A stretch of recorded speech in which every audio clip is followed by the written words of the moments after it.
Yahoo! Welcome, my beautiful brothers and sisters, to the Aquarian Adepts, my platform, our platform, to become your spiritual server. And I just wanted to come on here and make a video because I know this week has been a little bit different. I haven't done too many dailies, done updates, and I think really it's just like, we're in between eclipses, and I'm really just working on processing all this stuff that's happening, all these energies, because we are in some very trolling times. I'm not gonna lie, we are in some very trolling times, but also in very beautiful and magical times, I have to say. So, I just wanted to come on here and make a video and just do kind of like a collective reading for everybody, just kind of talk about what's going on. So this kind of, I guess you could say this will apply for like, the weekend. At the time I'm making this, it's, what, 9 something in the morning? And hope you don't mind the lighting. I kind of wanted to, yes, 9:43 right now, Eastern time.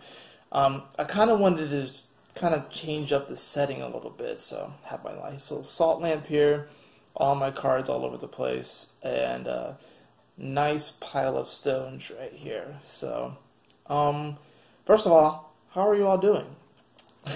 How are y'all dealing with these energies? How are y'all dealing with the energies of these eclipses? We're now heading towards the new moon solar eclipse in Leo, which, for me, I want to say it's in my 9th house. I need to look at my chart real fast, if you don't mind. I will say this, though, that the full moon lunar eclipse that we had in Aquarius, that was in my 2nd house. Because my 3rd house begins on 16 degrees of Aquarius, so not quite to the third house. So it was pretty much in the middle of my 2nd house. So I was purging a lot of issues related to self-worth and confidence, and whether or not I can make it through things, or whether or not I really trust myself. Because it's interesting, because like it's the 2nd house, which is naturally ruled by Taurus.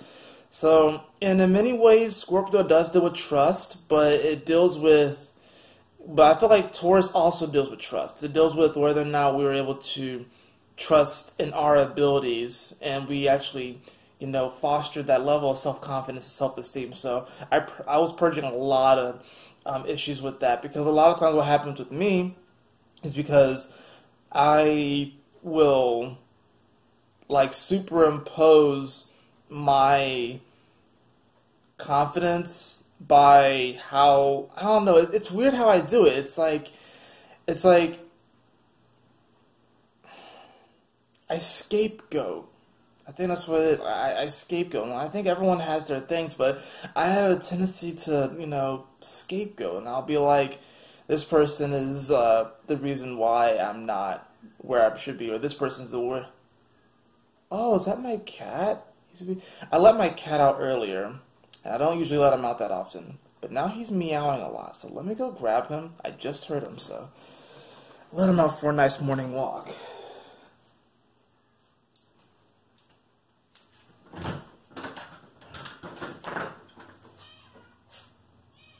Come on. Come here. Dude. Come on. Come here. I know. Come on. Here. I'm here. There you go.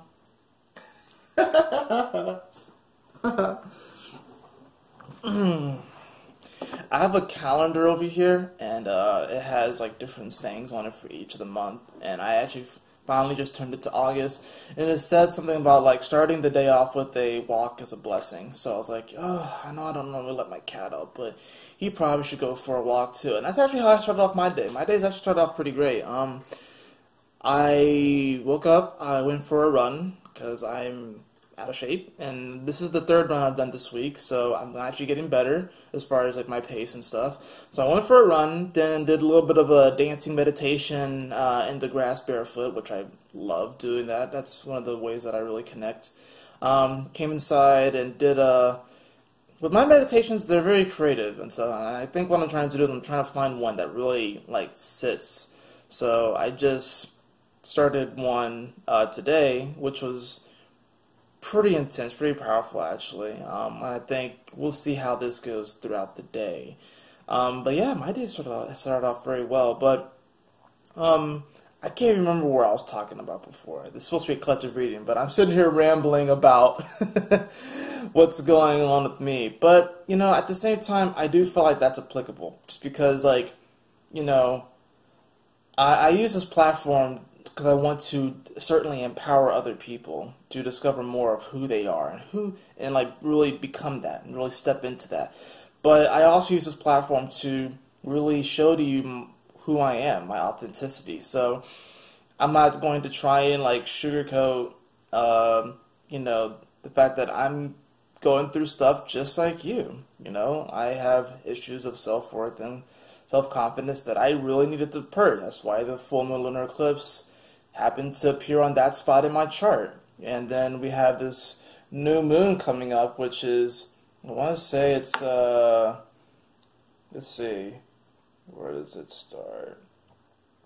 Yeah, it's my ninth house cups begins at 16 degrees of Leo, so it's just barely reaching into my ninth house of belief and stuff. So this is actually kind of interesting because since it's so close to the eighth house, I feel like this has to do with a really big transformation and really actually choosing beliefs for me that really empower me, and where essentially I live from my heart space, and it empowers me to radiate love every day in whatever way I can. So this is a very deeply transformative time for me. So I mean, and you know, I mean, let's just take a look at the astrology just real quick, where things are right now. So yeah, the sun's at 11 degrees of Leo, and we have the moon, which is finishing up in Aries today. Right now it's at 26 degrees, making a quincunx over to Venus in Virgo. So that's kind of interesting because I think this, like the moon's like, we're kind of riled up, we're kind of like really, really passionate, especially at the end of the degrees of Aries, which is like, it's like really wanting to like break through and explode onto the scene, right? And then it's interesting how it just calms down when it goes into Taurus. So you're going to feel that later on today, where it's like the first part of the day is just going to be like you're going to be revved up, ready to go. You're just wanting to express, and just like you may even be a little rash, you know, in your expression, maybe a little like blah, like, because that's kind of how Aries is. Aries just, they speak their mind, they speak their truth, and it's just like sometimes it's just word vomit, sometimes it's like blah. And not everyone's able to handle it, but then by the end of the night, it's going to kind of taper off and come into those first degrees of Taurus, especially when it comes over Uranus, which, you know, it's actually going to go retrograde pretty soon. So I think it's interesting, actually, how the moon is going to come over Uranus one more time, at least right now, before it goes retrograde. And I think this is actually very important because I think this is going to connect us to really a deeper way of, you know, I guess you could say revolutionizing, because Uranus is, of course, the planet of revolution and rebellion and innovation. But being in Taurus, it's like you have to look at your self-worth in really unique and fresh ways. And, you know, with the moon coming over this spot, I think it's actually going to ground us in a sense, despite the fact that it's Uranus. I think it's going to be like, hey, I understand that you are passionate. I understand that you have all this fire energy, especially with all these. We have, you know, Mercury in Leo. We have the Sun here at North Node. Even though Mercury is retrograde, so it's like I know you're like really like searching through your heart, and it's like you may be even having changes of heart, and you're trying to connect your mind to your heart. And I understand that you want to really express these things, and there are all these issues, and of course the political issues. Of course, you have to consider that the ruler of Aries, Mars, is at 2 degrees of Aquarius retrograde, and still pretty much opposing the North Node, even though it's like a 3-degree orb, and not easy energies, right? Plus, Mars is also making this sextile over to Chiron and squaring Uranus. So it's like when the moon comes over this spot, we're going to be like, you know, wanting to really just like escape, but at the same time, this is like the energy of like I'm hearing the social media warrior, and it's like I feel like this is like we have to find a better way to express any discomforts that we have with how things are being run right now. We have to find a way to learn how to heal, because Chiron is still here, right? Chiron is still here. Chiron is making a sextile over to Mars, right? So we got to heal. And if you want to get really into it, it's semi-sextile in Uranus. So a semi-sextile is a 30-degree angle. So it's like it's a positive alignment, but it's kind of slight. It's kind of like a hidden gem. So it's like, you know, we have the capacity to heal, but we have to do so in an innovative way. So when the moon comes over Uranus later on today, which I can look at it to see when exactly it'll happen. It'll be later on this evening, actually, yeah. So around 7:30 to about 9 o'clock Eastern Standard Time, so you can calculate that based off of wherever you are. But definitely by the end of the day, we're going to be feeling a lot more grounded and really being like, okay, so where do we go from here? You know, how do we express what's in our heart? How do we heal our hearts? How do we heal the collective heart? Because that's also what's going on here. And how can we really begin to move forward? How can we rearrange? How can we re-engineer,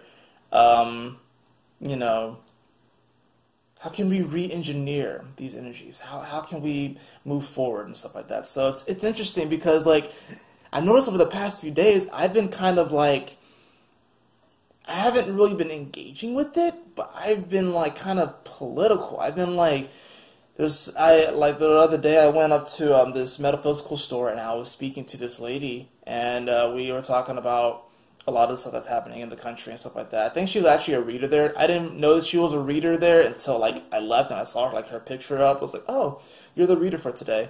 I think she was doing she does like clairvoyance work and energy work and stuff. But of course we're talking about, the kids that are being, kept at the border and stuff and all kinds of stuff like that. And then earlier, before I even popped in the video, I saw that, LeBron James, he opened up the school, which I knew about that. But then apparently some news anchors were saying that athletes should just stay quiet and just dribble, or to shut up and just dribble, essentially insinuating that athletes that achieve this level of success and have this platform to help should stay out of anything that's like outside of their sport, and that they should just stay in their lane and they should not help the collective. And I'm like, dude, that's pretty fucked up. I mean, that putting it blatantly, that's pretty fucked up. And not only that, but they do tend to cherry pick which athletes are allowed to be more philanthropic, or sorry if that's even a word, to be more, giving to charity, giving back to the community. They kind of cherry pick which ones are allowed to do that and which ones aren't. And I noticed that it's typically a racial divide, and I don't even like talking about that sort of stuff on this channel. I just want to make people aware of it, that it's pretty fucked up that exists. But despite all that, we have to choose, and it's a conscious choice. People don't realize that you literally choose your vibration every day. Like, you actually have the power to choose your vibration every day. So a lot of people, they feel like they feel like they have to be on autopilot because that's who they are. That's who they are, right? Well, we just had Uranus that just came through Aries, so who you are is not who you thought you were. Let's just go ahead and get that out. Let's just go ahead and get that out in the open. And yes, Uranus and Taurus is going to retrograde back into Aries, so it'll still have some work to do, but look who also is in Aries, Chiron. So even though you are not who you thought you were, a lot of that is being healed. So that's going to free up energy and space so you can become greater, better, more loving, more open, more compassionate, more understanding, more understanding, and it's we are definitely, like I said, we're in trolling times and we're in trying times. But at the same time, I do believe that everything, of course, is pointing to the heart. Now, we can always say that in astrology, that's because the North Node is there, 5 degrees. But it is a conscious decision, you know, that to wake up every morning, you can actually choose your vibration. You can actually choose how to feel that day. You know, you can choose what way to go. Most people just kind of go through the motions, you know? And even if you find yourself in a situation where it's like, you know, perhaps you're not in the job that you want, you know, or perhaps your relationship isn't going the way that you thought it was going to go. Or perhaps, you know, you're not doing what you love as a living, whatever. You can take steps every single day towards that. And that's really what it takes, you know. Not everyone makes it overnight. And it's like, you know, and actually there's something to be said about delayed gratification. Especially here in the Western world, I think we really, really need and crave instant gratification. That's why people, I mean, some people do, but this is why it's so hard to start an exercise and health routine, because you want to see results immediately, but you have to keep at it. This is why most people, when they start a gym membership, they drop it in like a month. Or this is the issue with meditation, where it's like you have to keep going at it, you know? It's like a muscle almost. It really is. And it's like, and that's something that I kind of struggle with, because it's like, it's not that I don't meditate like consistently, it's just that like I change it up so much, because I have mutable energy, right? I have my rising is Sag and my moon's Pisces, so I change it up. Yeah, I have a fixed Scorpio sun, but it's in the 12th house. So, like, I'm subject to change it up. So it's like, for me, it's like trying to find like a meditation or like a routine or something like that is actually kind of hard for me. And I don't have any 6th house energy. Like, I don't have any 6th house energy. So for me to try and find a routine and a ritual, it's a little bit harder for me. But what I do, what helps me get through, is that I know that I can always create magic. I know that I can always step into that space. So it's like, even though I might not have like a particular meditation that I do every day, I know that I can just step into that realm. I know that I can step into that vibration. And you can do that too.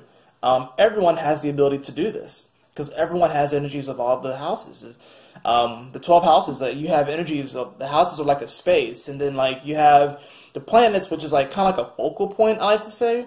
So if you have like, say, like a planet in a certain house or a planet in a certain sign, that's kind of how you focus that energy or that space, through the lens of that planet. But just because you don't have just because you don't have a planet in a certain sign doesn't mean that you don't have that energy. It just means that, you know, really at that point you have to be astrologically savvy and kind of understand, it's like, you know, okay, so we have to, then that's when you look at the transits, because you can be like, oh, I don't have any 7th house energy. That means that relationships for me, I don't really know how to be in relationships. Well, you always have planets that will transit it. Perhaps Mercury will be transiting it, so that might open up communication. Or perhaps the moon is transiting your 7th house, so that'll be opening up, you know, you being more receptive and kind of feeling more of an emotional connection to people. Perhaps you have Jupiter transiting your 7th, and that can be like, you know, you going out and having different experiences and expanding upon that house. So just because you don't have energy in a certain house doesn't mean that you can't express the energy of that house. It just means that you have to kind of go through another way. You don't have necessarily a lens there. I don't really know where this is going. I'm just kind of talking and just kind of channeling with you guys, really. So,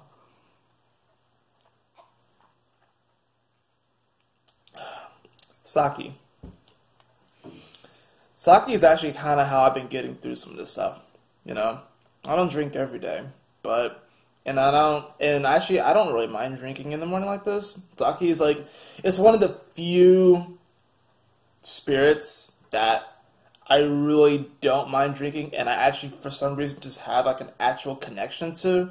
I don't know why, and I know I probably should slow down anyways, because I don't drink every day, but for me, it actually kind of helps. I don't know. maybe I transmute the energies. I still make sure to drink a lot of water and stuff like that. So, but I'm not going to front with you guys. That's Saki. I don't work until later, so I'm good.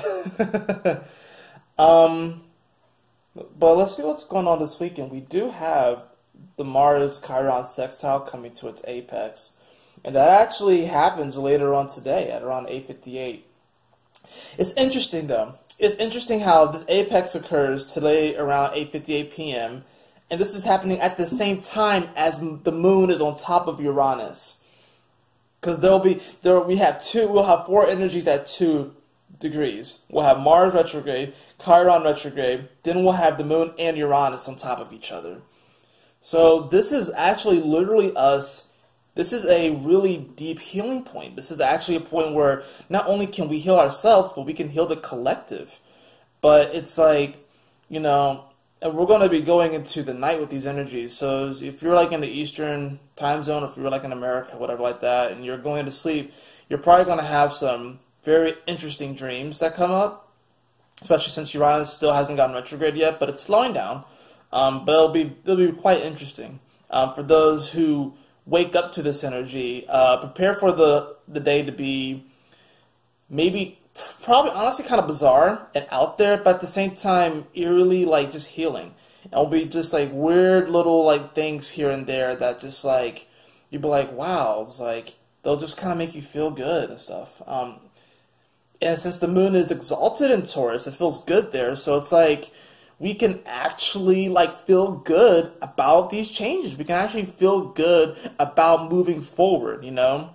We can actually feel good about this. It's kind of interesting because Uranus is an energy where it's thinking about the future, wants to move things forward, wants to innovate. And then it's in Taurus, which it doesn't really like to be in Taurus because Taurus is grounded. It's Earth. Ironically, Taurus is kind of Gaia energy, and Uranus, if you know anything about mythology, Uranus and Gaia, they're like, you know, they kind of came together. They're kind of like a couple, so to speak. So it's kind of interesting how, if you want to think of Uranus like the god of the heavens, I like to think of Uranus coming into Taurus as Uranus and Gaia renewing their vows. That's what I like to think of it as. So they're renewing their vows, and I think it's pretty awesome that when Mars sextiles Chiron retrograde, they're both retrograde, but when this happens, we also have the moon in Uranus, which is going to be squaring over to Mars, it's going to be a challenge. It's going to be a challenge, but at the same time, with the semi-sextile over to Chiron, it's like we're kind of being like coastal lines, like, you know, you can do this, we can do this, we can heal. We can't integrate. We can't love each other. We can't have compassion for each other. We can't innovate. You know, we can't move forward. We can feel exalted. You know, we have to allow it to come into being. So it's kind of interesting. Uranus is kind of like coasting this bull along. This bull's just like sitting in the grass, and he's like, I don't want to move. But Uranus is just kind of like pushing. It's like, come on, move, come on now, come on. And this bull's just kind of sitting here, right? In this field that doesn't have a lot of grass, it doesn't have a lot left there to eat, a lot of it's brown, it's not really good, it's not really nutritious, it's not really, and Uranus is like, move on to greener pastures, move on to greener pastures, and the bull is like, the grass isn't always greener on the other side, the grass is not always greener on the other side, but Uranus is like, yeah, but come on, man, move, it actually is, it actually can be, it actually can be, it actually can be. So I think that's really what this is. It's like sometimes yes, the grass isn't always greener on the other side. But I think in this case, it actually is. I think in this case, it actually is. And there's a stubbornness here to want to move forward, but especially emotionally, because this is a lot of 2 energy, so this is even ruled by the moon. The moon rules 2. And if you want to take it a step further, we have Mercury, which will be at 20 degrees, so that nets to a 2. You know, 2 plus 0 is 2. So even like even like our heart's connecting to our emotions more. And then we have Venus, which is at 26 degrees, so there's a 2 in there as well.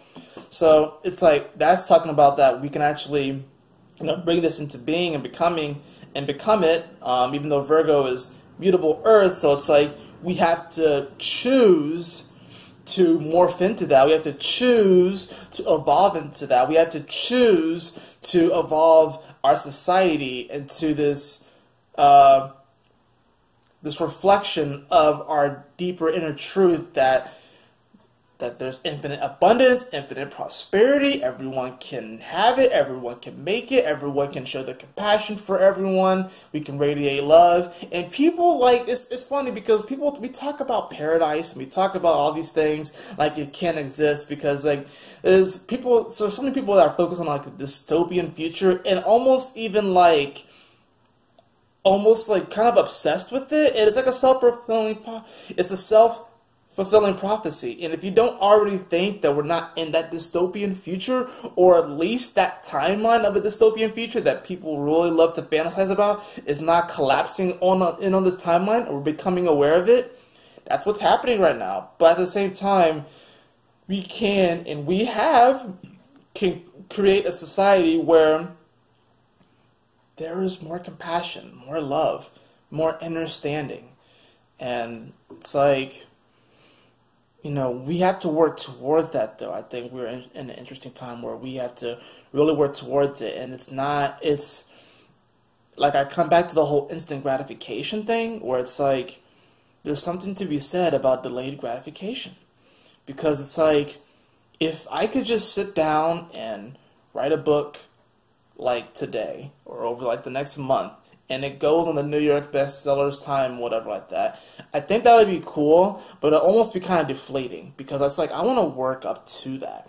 Or if anyone could just sit down and write a book and just publish it and just become like a millionaire, it's like, there's a reason why that doesn't happen that often. Or there's a reason why it's like, perhaps it's like, yeah, you're an athlete and you can be a phenom, you can be great at it, and maybe up to a certain age you just are just naturally just amazing at it.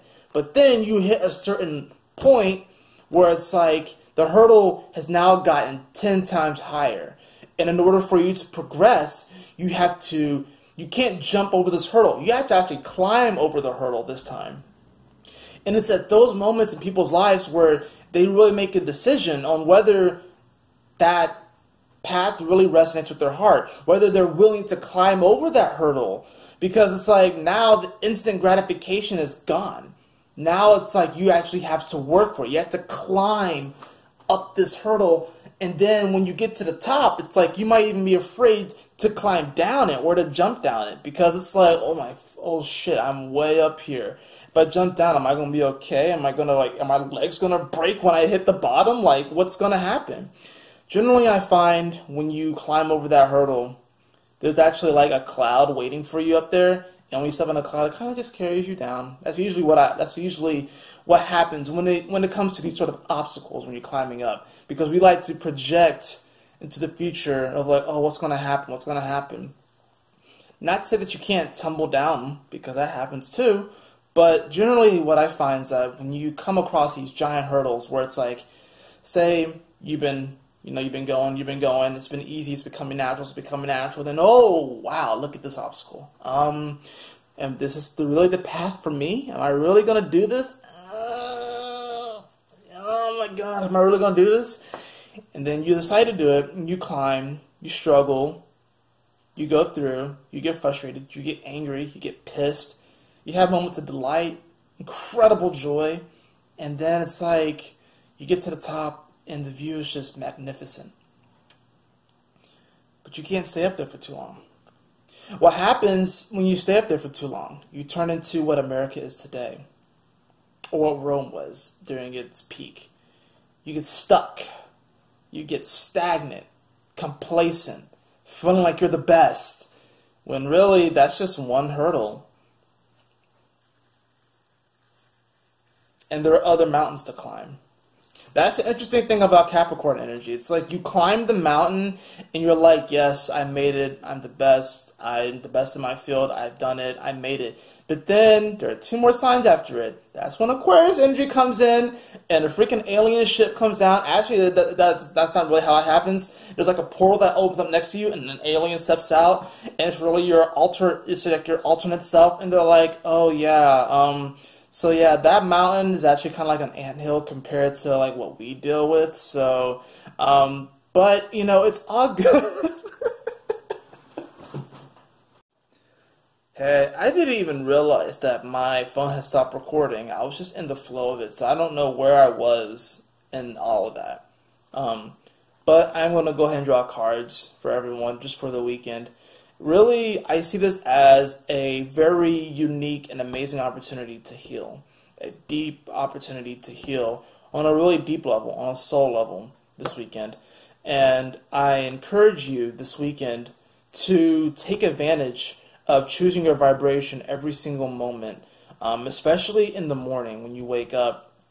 Even if you wake up and you hit your toe out of bed, just remember to you choose your vibration. So take a moment, take a few breaths, and even just write it down. Write down what you want to choose for that day. Write it down. It's like, write down the vibration that you choose to step into. And I promise you that's really going to help you. That's really going to allow you to move forward, because even though you might come across hurdles in your day, even though you might come across obstacles in your day, by stepping into that vibration that you chose in the morning, especially when you're fresh, you just woke up, by stepping into that vibration, by remembering that, by, embodying that, nothing can really hold you back.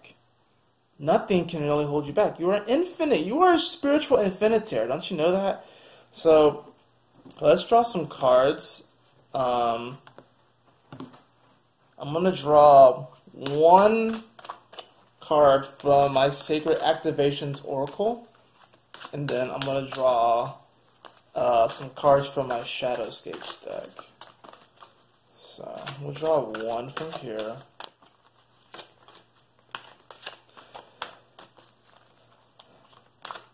Next week I'll be better with daily videos. I know this week was a little bit different just because I'm kind of going through like this deep processing moment. Plus the moon is transiting my 5th house right now, so it's like,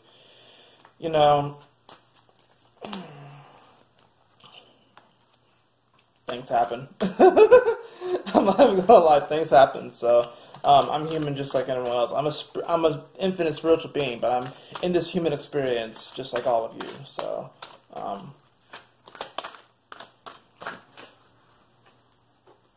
let's see what we got here. We'll do 2. Bottom of the deck is dynamic. The frequency of dynamic supports our ability to harmonize between layers and aspects of different origin and frequency. It helps us to put together a reality that is made up of many different elements, both familiar and completely new, with ease, grace, and great joy. That's the bottom of the deck. I like to think of this as really a lot of the aspects and dynamic aspects of you are collapsing on itself right now, and you are becoming aware of it. Whether it's subconscious, and then it raises into the conscious. But we also have the sacral chakra today. The sacral chakra, the frequency of the sacral chakra, the orange flower of life, supports our ability to flow with our desires and stimulates our creative power to manifest success and abundance in our lives. So, very powerful indeed, the sacral chakra, and focusing on that energy and stepping into it. Let's see what else we have in combination. And I'm really kind of drawn to a couple of stones here, and of course they're all a little bit more red in color, but we have the carnelian here. I'm really drawn to this right now. I know that this is a stone for Capricorn energy. So we have carnelian, then we have, I think this is, I want to say this is cherry quartz. So this has to do with relationships and romance and stimulating that aspect. And then we have this one, which is, I'm trying to remember which one this is. I want to say this is a jasper. I'm not entirely sure, but I'm really drawn to this one as well. So I have a bunch of stones right here. So let's see what else we got here for this collective reading.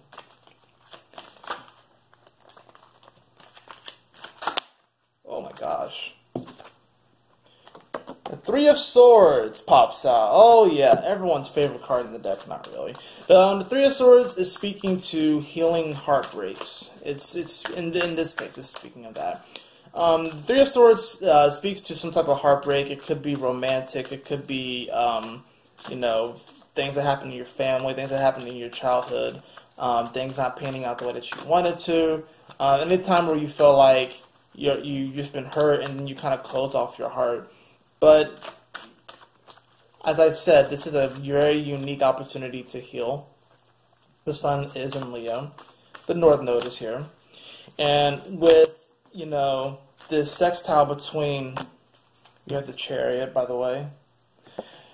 With this sextile, like I said, between Chiron and Mars that we're going to experience today, while the moon is on top of Uranus, all at 2 degrees, this is really giving us a unique opportunity to heal ourselves, and we even consider that, Uranus and the moon, they're going to be making a square over to the North Node, so it may not even be easy to forgive ourselves, or to forgive other people, or forgive situations, but in many ways we must.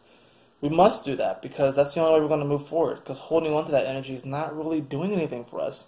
It hasn't done anything for us, because if it did, then we would feel better, but we don't.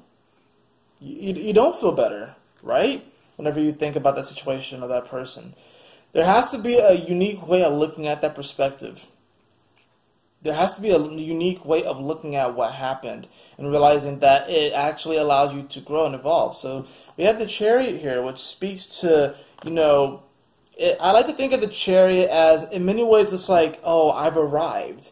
And it's kind of like, it's not so much that you arrived at your destination, but it's like you're becoming more of yourself.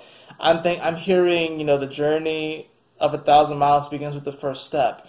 And the Chariot is like what happens when you get to that 1,000 miles. It's like, okay, I made it here. I pushed through, but now what? It's like you have to keep going, right? So that's the thing. That's the interesting thing about the Chariot. It's like you have to keep going, right?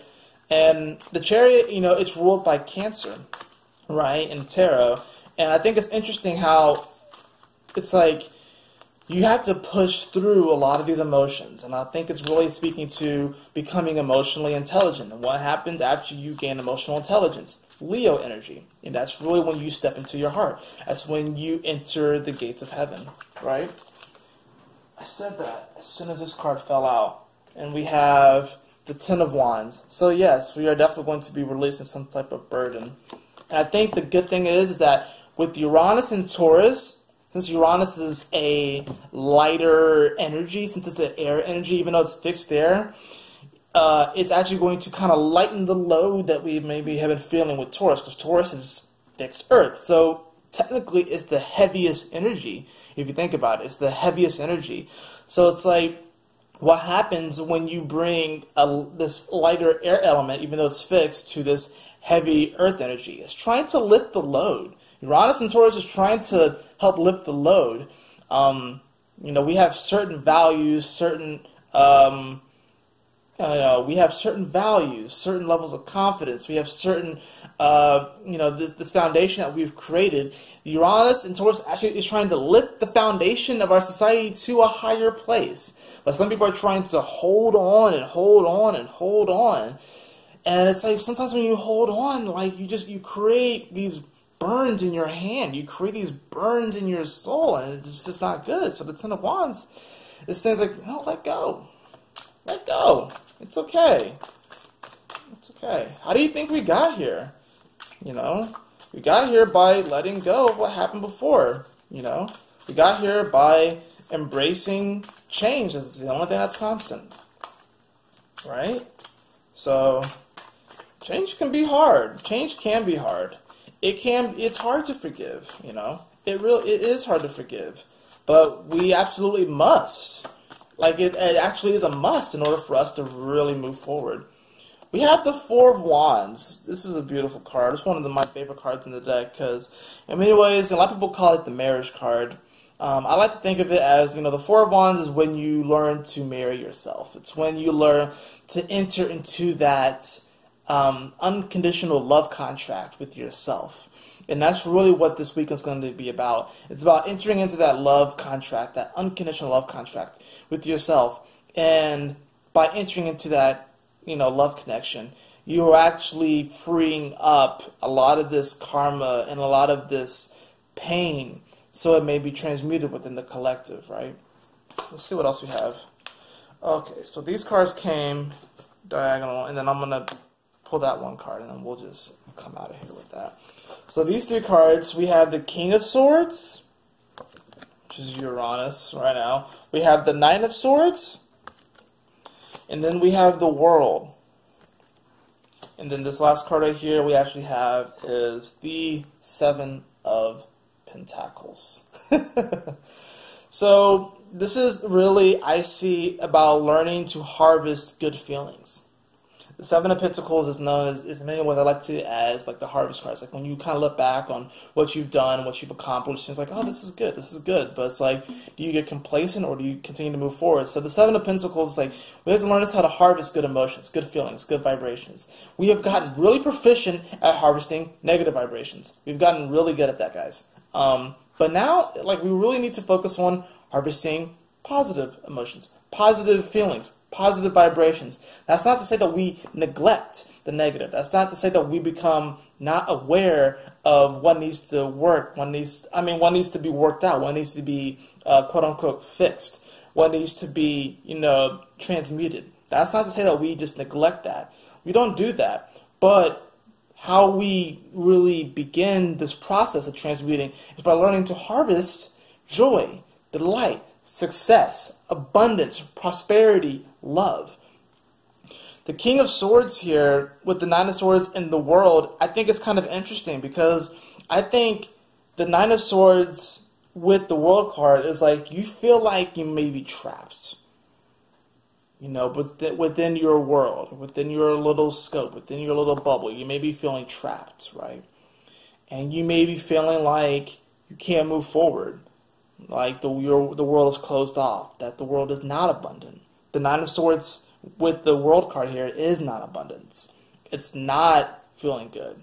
It's feeling like you only have one way or two ways to go. It's feeling like you have no choice but to act in a certain way because of the circumstances that you find yourself in, and that's going to lead to potentially dark roads, dark alleys. It's feeling like there's only one way out. The King of Swords challenges this. And it's like, no, there's more than one way out.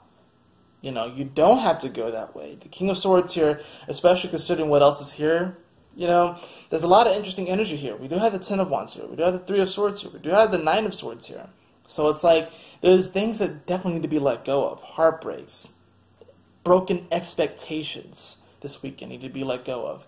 But the King of Swords here, which is really Uranus, it's really Uranus, it's asking us to get to the roots of the issue.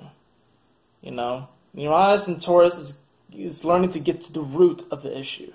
The issue isn't necessarily that the world is not abundant, that there is a lack of it's not upper mobility. No, that's not the word, guys. It's not so much that there's a lack of, freedom, liberties, being able to move about, being able to actually achieve success. That's not really what it is about. It's about, whether or not we choose to step into the vibration of divine love, and it's really about choosing to love ourselves unconditionally every day, receiving that every single day. So the King of Swords is kind of interesting, being in Uranus. It really is about renewing vows.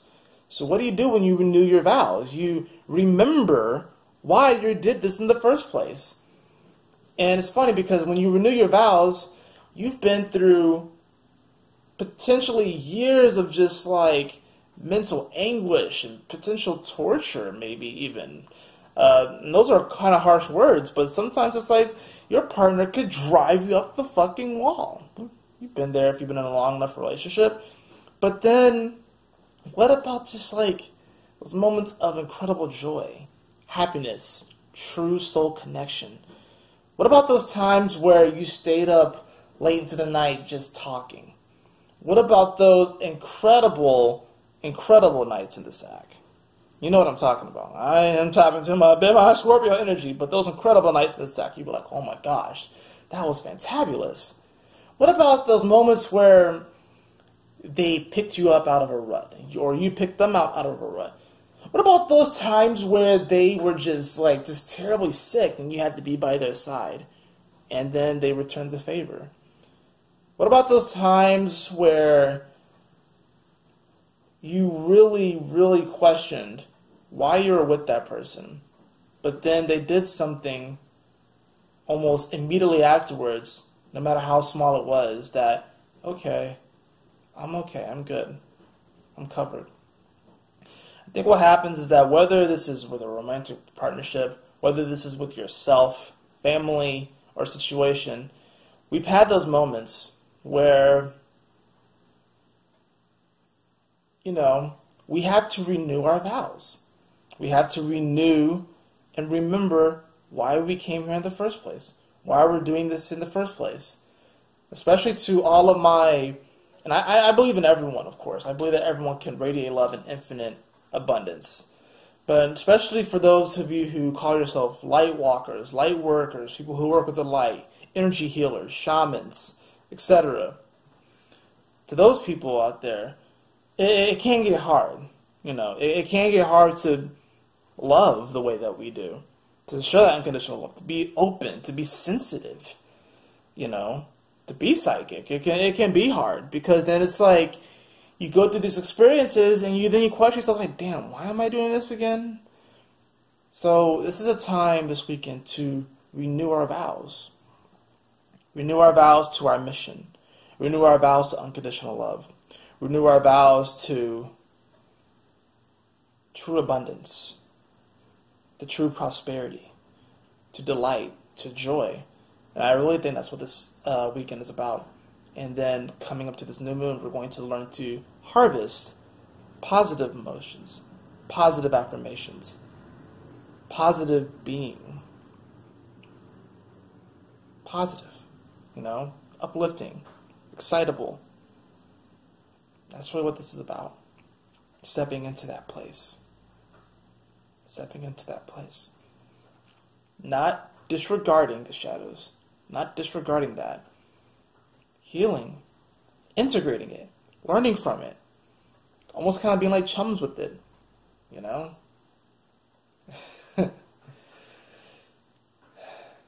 Sometimes it's in those darkest moments where you really find yourself. And most of the time that's where it is, actually. So the dark isn't necessarily an enemy. It's actually one of our best friends. But we have to learn how to cultivate these higher vibrations, these higher feelings, this divine love.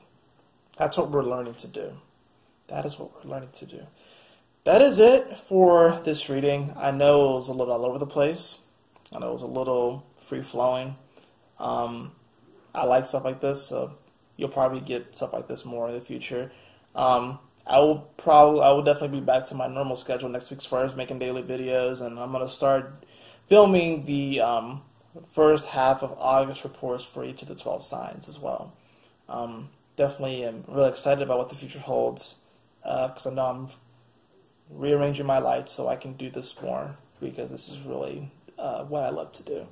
So, anyways, I love you all, my beautiful brothers and sisters. Y'all stay blessed. Have a beautiful weekend. And always remember to keep moving forward, to stay focused, and Yahoo! Smile often.